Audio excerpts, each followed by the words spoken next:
hindi lamang po human knowledge or wisdom, kundi ang sabi sa pamamagitan ng Espiritu.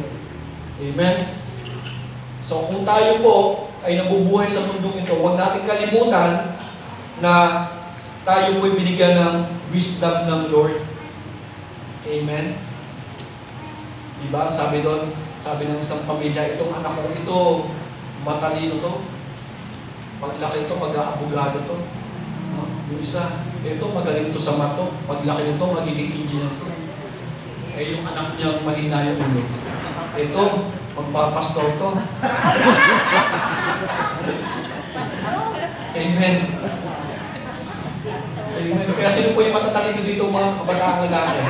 Pwede mong pastor. Amen. Amen. Pag kayo po ay sino? AJ. Amen. Hindi daw. Amen. Mag-ingat po tayo, no? Baka isip natin pang-bobo lang yung mga nasa church. Bakit na gano'n? Sabi nila, yan daw yung ang mga nasa church na ay grupo ng mga taong madaling makuto. May gano'n pa? Pero sa totoo lang po, di po ba, napakasarap makaranas, maka-experience ng wisdom na galing sa Diyos. Amen. Kapag sinolve mo yung problema, nagamit ang wisdom ng Lord, napakagandang karanasan. At praying na marami tayong karanasan, na sinosolve natin yung problema, hindi lang basta-basta, kundi binababad natin saan? Sa panalangin. Amen. Nagtatanong-tanong tayo sa mga godly people.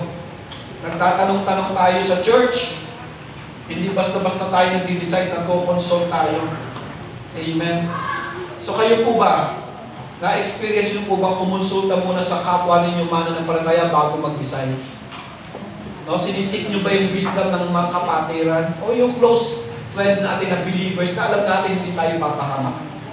Amen? O basta-basta tayo nagdidesisyon? Amen? Opo, kaya ang sabi po, sa church po, diyan bumubukal yung wisdom ng Lord. Amen? Diyan bumubukal yung mga spiritual na mga blessing ng Lord na hindi natin basta makukuha sa labas. Mayroong human wisdom, tama po, pero po iba po ang sinasabi ng banal na kasulatan. Opo. We do not convince the world, ang sabi nga, through our intellectual dominance. We convict the world through our spiritual dependence. Diyan nakikita ang isang mananampalataya. Kapag meron siyang dependence sa bagay ng spiritual, lalo tigil sa Panginoon. Hallelujah! Amen. Are we spiritually dependent kay Lord? Amen. Amen. Dapat po. Opo. Amen. Depende sa sitwasyon. Dependence nga po. Pangatlo po, ayan, radical witness is not optional. It is our identity. No? Hindi mo na nga pipiliin, ako ba magiging radical witness?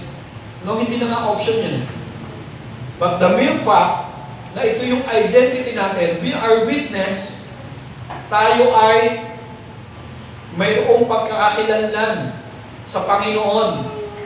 Hindi na option yun. Pipiliin ko bang maging mabuting Kristiyano? That is not an option. You are already a Christian and you are expected na yung identity mo, ipapamuhay mo sa Panginoon. Amen? Ipapamuhay mo yung pagkakakilanlan namin sa Lord. Hallelujah.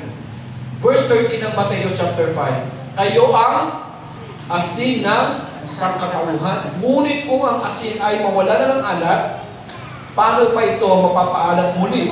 Hindi ba wala na itong kabuluhan, kundi ang tapon at tapakan ng mga tao? Ang context po kasi niya ng asin talaga noon ay isang price commodity nung panahon na yun. Kasi ngayon, mura na lang yung asin, di po ba?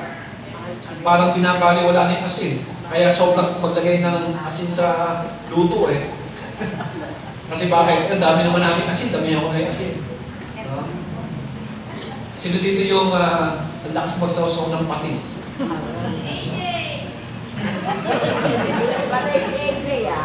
AJ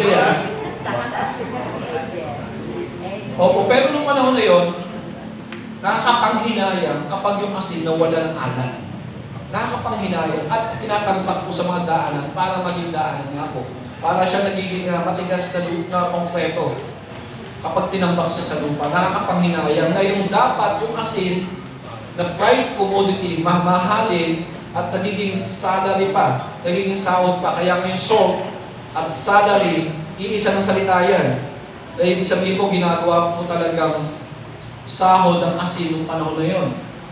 Pero kapag ito'y nawala ng alat, napapanis po kasi yung asin ng panahon na yon, nawawala ng bisa, nawawalan po ng kabuluhan.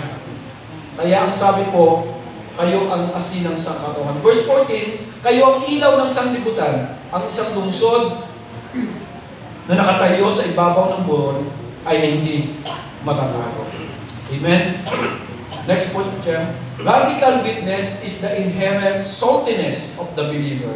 It is the recognition that we are by definition a city on a hill that cannot be hidden.